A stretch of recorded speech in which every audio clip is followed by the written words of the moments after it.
Initial Thoughts is a spoiler-free movie review series. All opinions are my own. Hi everyone, welcome back to Initial Thoughts, a series in which we talk about films as and when they are released. Today's film we're talking about is Captain America Brave New World, which is directed by Julius Onah and stars Anthony Mackie and Harrison Ford. So here we are, yet again talking about another MCU entry. However, when it got to the point over this last few years, 2022 we had Multiverse of Madness, Wakanda Forever, Thor Love and Thunder, 2023 we had Ant-Man Quantumania, we had Guardians 3, we had the Marvels, and at those times of talking about Marvel movies, they were so common, and they were always expected every few months we're going to get a semi-big Marvel release, or a semi-big MCU release, that would continue the ongoing story that's continued from Endgame and onwards. And then we got to the last one being The Marvels at the end of 2023, and then we read there's a bit of a break.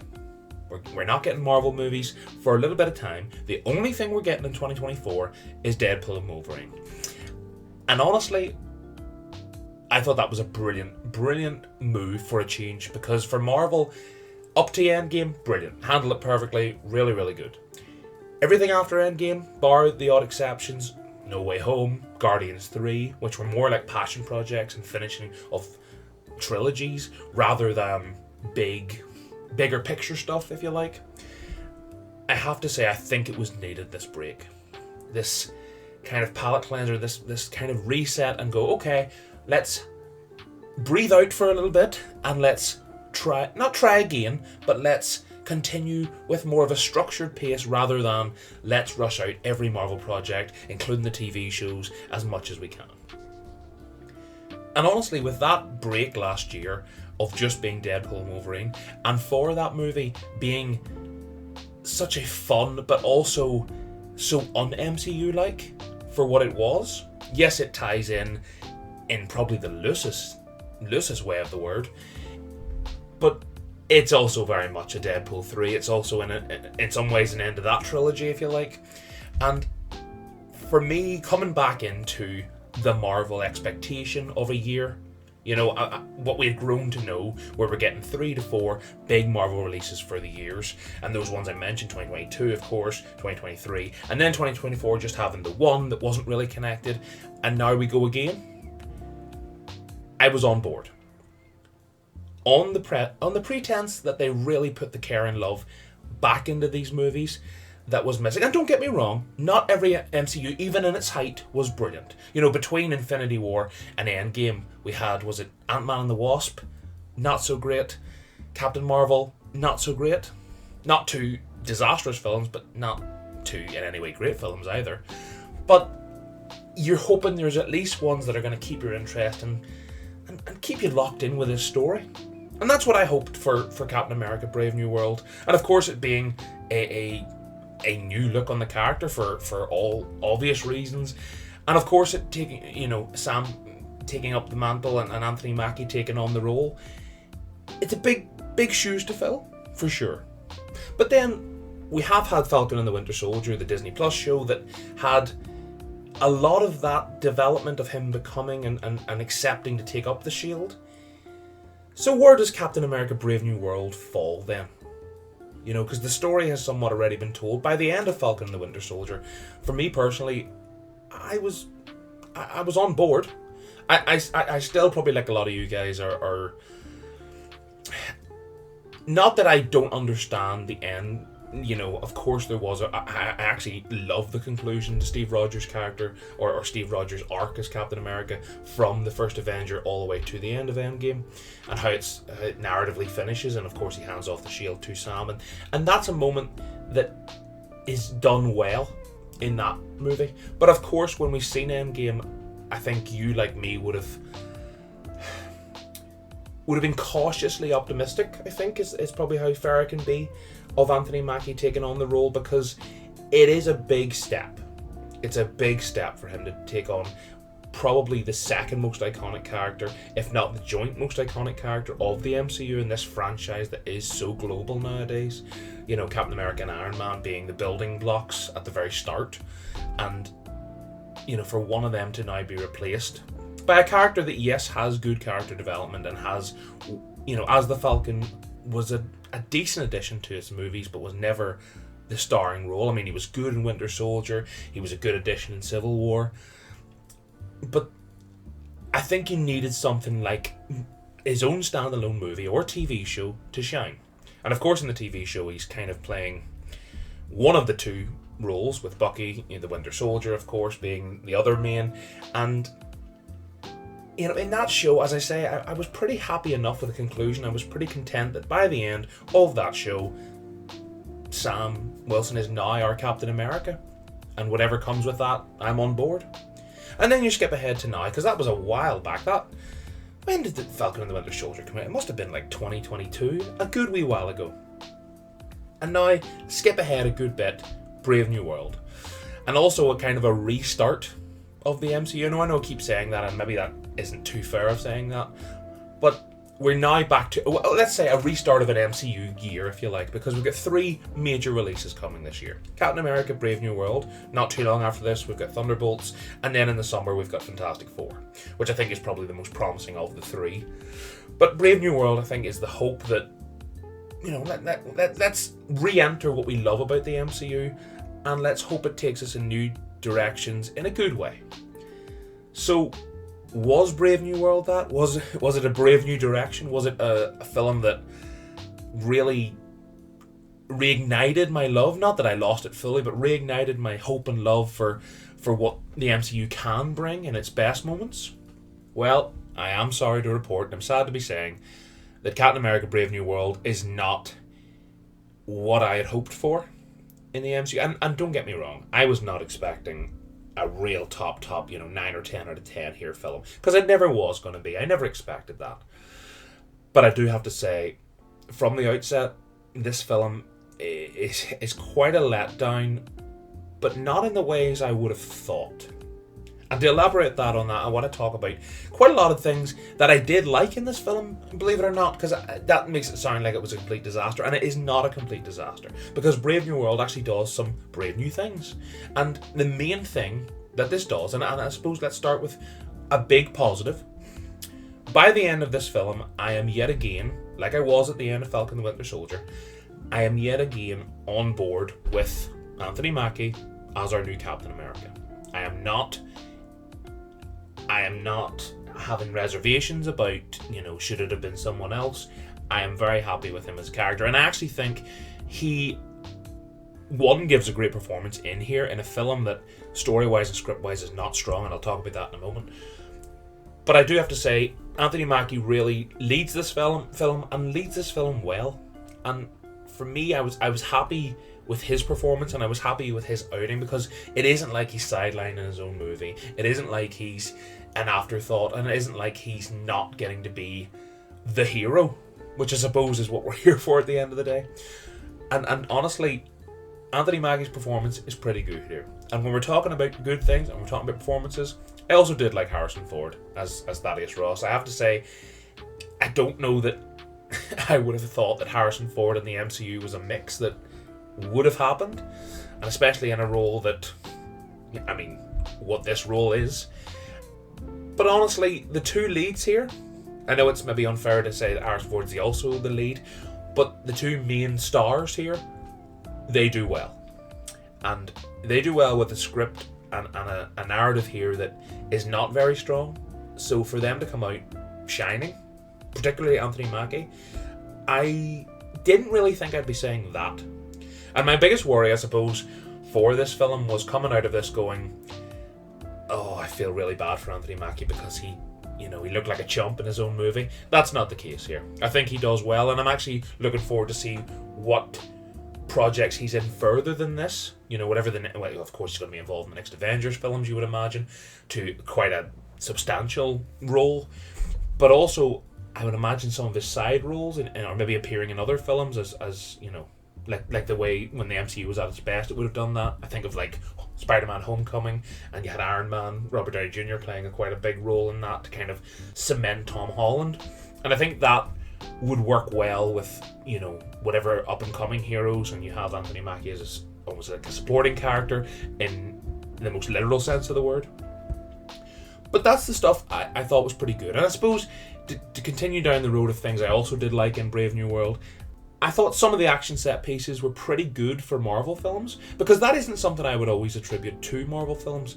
When you think of, great action movies, I can't remember a time I came away from a Marvel or certainly an MCU film and thought the action was one of the strongest points.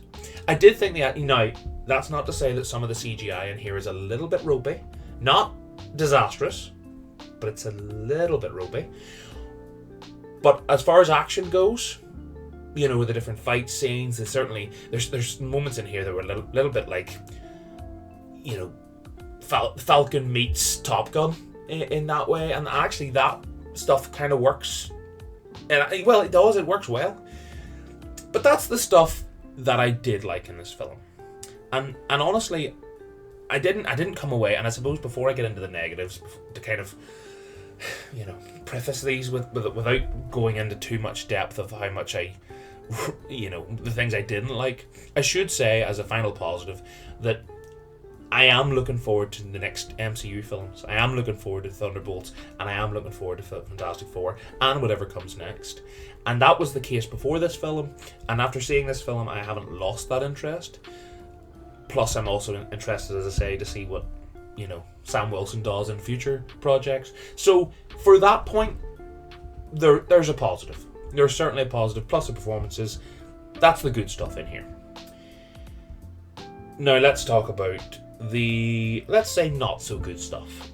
There's quite a lot of it, and I'm sure you've heard, if you've been on different social medias or different rating websites, you'll have seen that both the critics and the audience score for this film it's not been well received. And for me, I did hear a bit of that before going in, but again, like I always say to you guys, and I try to do it myself, try to go in with an open mind and let's form our own opinions. But walking out of this film, yes, the stuff I talked about there is absolutely valid in my head. The things I did like and the things I thought were good. But it is very, very hard to deny. There's a lot of stuff in here that feels weak, I think is probably the best word I can use to attribute to a lot of things. I mentioned there about something like the CGI that, was a bit ropey at times, but held up for good portions of it. But I have to say the weakest thing, and the thing that I thought I kind of couldn't believe by the end of it how weak it was the story and the narrative being told, and actually lack thereof. Because I know that I did read and I heard there was reshoots for this film, and I suppose, I don't know what they could have changed, and I know whenever that does happen for any kind of movie, for larger movies or smaller movies, when that does happen, sometimes story in particular is the thing that can get lost in translation a little bit. But honestly, the story here, I don't know what the original story would have been, but of course you would imagine the bookends won't have changed, the start of the film and the kind of narrative driving it from the start and where it ends up in its final chapter. I don't think they would have changed, and honestly, it's a very weakly written story. And when I think of, what it's going for, it is going for a little bit of espionage, a little bit of, as I say, Top Gun and flight and action, scenes in the sky. It goes for a little bit of kind of political thriller. And honestly, a lot of those things it tries to do, all these swings it has, it doesn't always hit, and actually quite rarely it hits. As I say, the action is probably one of the shining lights of this. But when it tries to be a political thriller, it doesn't totally go down that route to as much as it should. When it tries to be, a kind of, not a spy film, but, a little bit of, as I say, espionage or kind of that kind of ilk. A little bit like, Captain America the Winter Soldier was a few years back. Probably quite a good few years back now, probably over 10 years ago. But when I think about that film, for example, and that in a way of setting up characters and setting up story and plot lines and introducing characters and also getting characters to shine,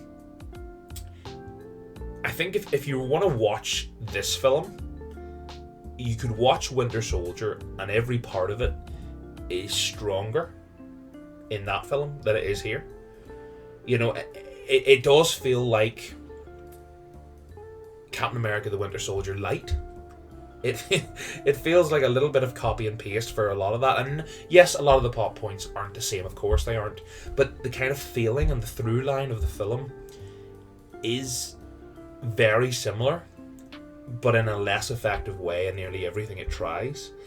And for me, that's probably the biggest disappointment. And actually, to give it another comparison, I suppose this is, I mean, you can take this whatever way you want.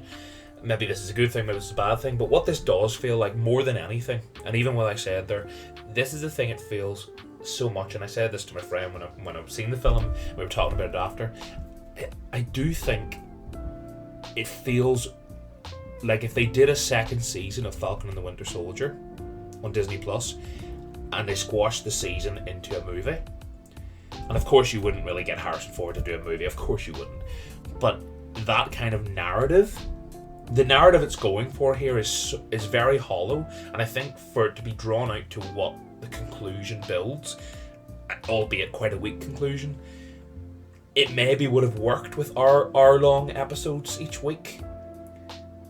But of course, you want to establish Anthony Mackie as Captain America on the big screen. I get that. You want to, have Harrison Ford doing his thing, and I mean, you've seen the trailer at the start of this video. I've showed it, so. We can talk about that. It's not a spoiler. Thaddeus Ross is also Red Hulk. Although he's not really called that in the film. But, he gets pretty angry, let's say. And honestly, when you've set your stall out as that's going to be part of the film, and you go to see it, you also get into a bit of a bind of waiting for that to happen. And the more they prolong that, when it inevitably does happen in the third act, not that it's underwhelming, it actually is done pretty well. I wouldn't say it's done amazingly well, and I don't think story-wise, again, I keep using, that as the anchor point, but that is how I feel. I think the story doesn't really warrant the send-off or the conclusion it ends up in. The moments you're waiting for with all that aren't totally worth it. And honestly, and this was the thing, and again I was talking to my friend about this, but this is the thing that I could not get out of my head, and I still can't, just talking about it now. The movie is called Brave New World,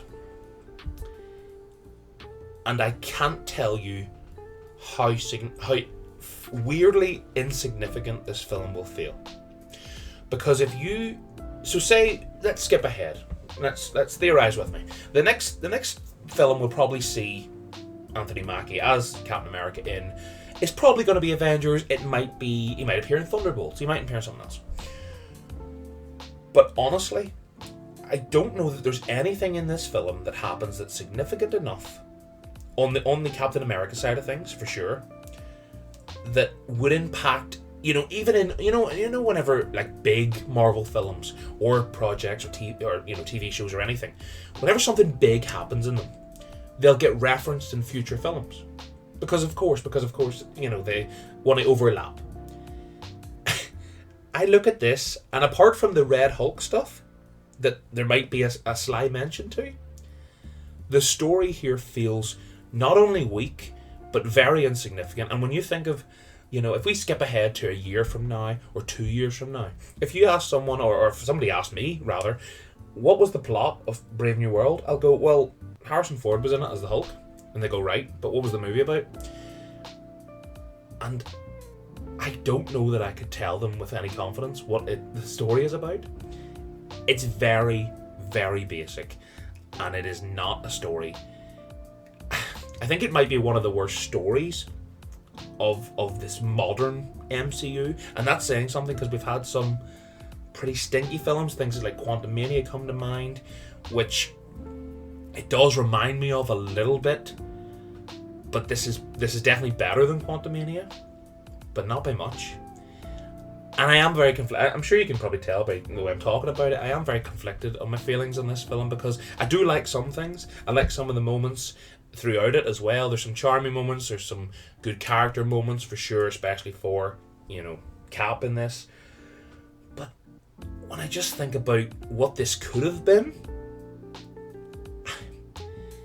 you know, if this movie hadn't have happened and we seen the next Avengers film and Anthony Mackie appeared as Captain America without this film and just having the end of, you know, Falcon and the Winter Soldier, I don't know that much changes.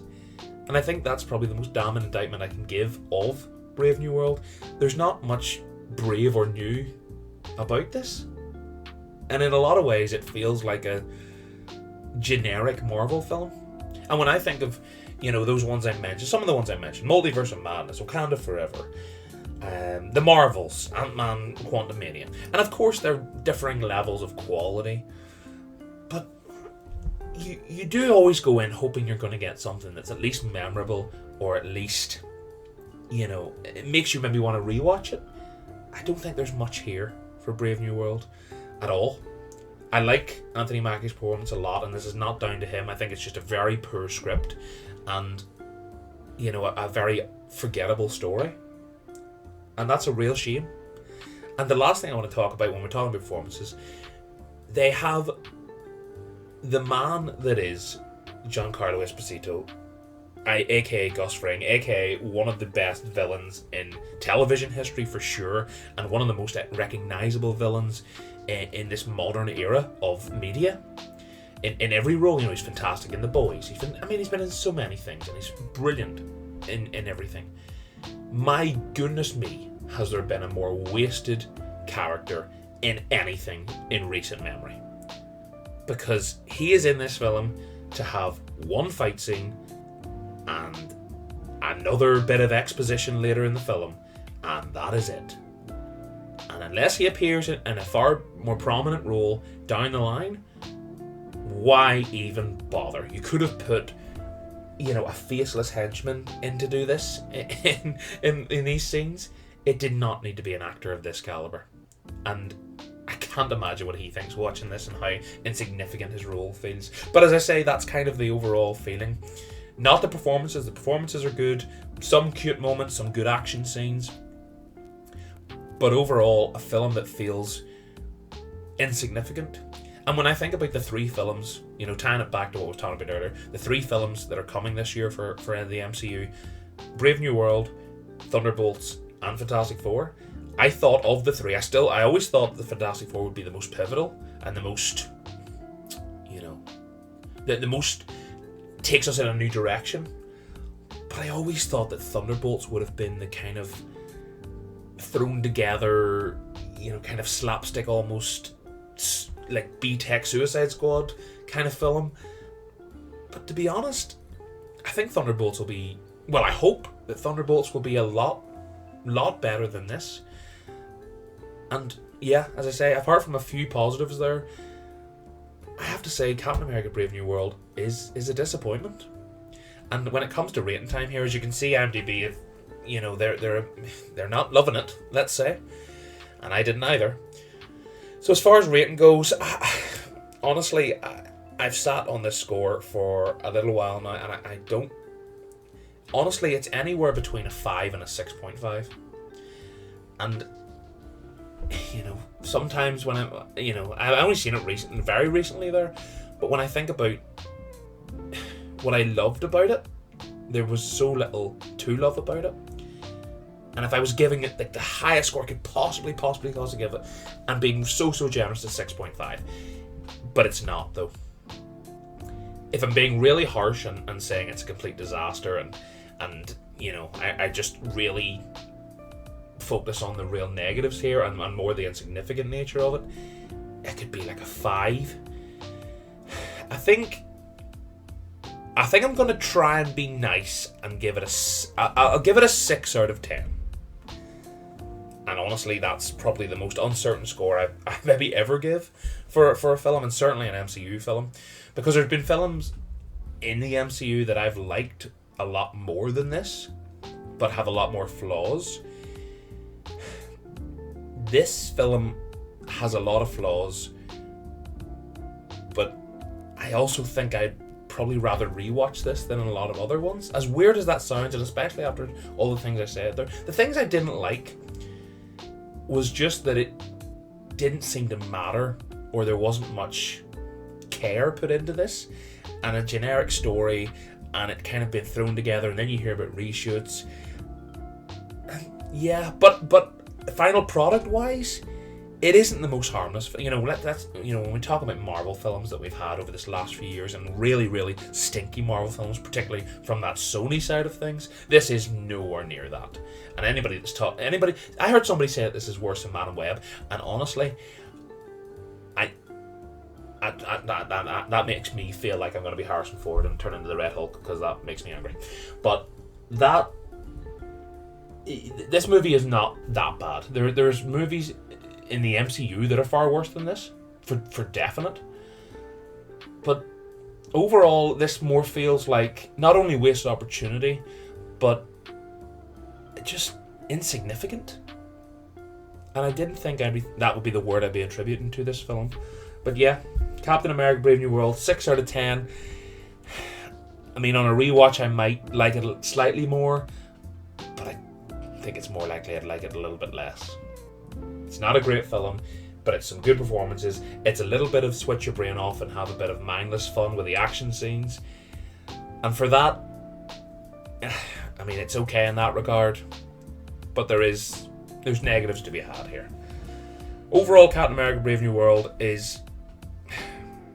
it's fine. It's about your average Marvel film with nothing new. It's so weird to be saying that, apart from, of course, Anthony Mackie. But yeah, I do wish that he had got a better first main outing as the character. Maybe that'll come in time. Maybe his next outing will be a lot better. But for Brave New World, this will not be one I'll be thinking about for too much longer. And I think when it gets to the end of the year, I'll look back on it as wasted potential. Not a movie I disliked, or not a movie I didn't like, because I did. I liked moments of it, and I think overall it is, as I say, switch your brain off and find enjoyment that way. But yeah, that has been my thoughts for Captain America: Brave New World. I want to thank you for listening to me talking about yet another movie. We're now into 2025. I know this is my first initial thoughts of the year. I know I've been very active on TikTok, but this is probably the biggest release the argument could have been made for Nosferatu, that's for sure. But as far as biggest releases of the year go, we've now started. So I want to welcome you back to the channel for 2025. I appreciate you so much for sticking with me. This is now into the 4th full year of doing the MrStranStran channel, along with everything else I do now. I'm very active on Letterboxd, logging all the films. TikTok in particular, I try to upload at least once to maybe twice a week on there.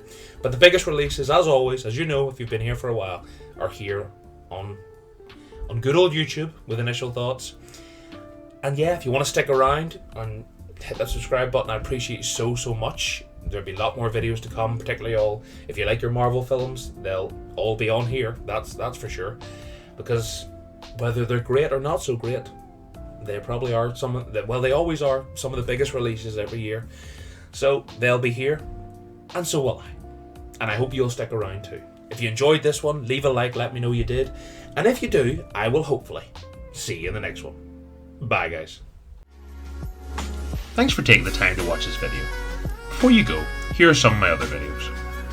For updates and information on upcoming videos, the best place to find us is my Twitter. Much love everyone.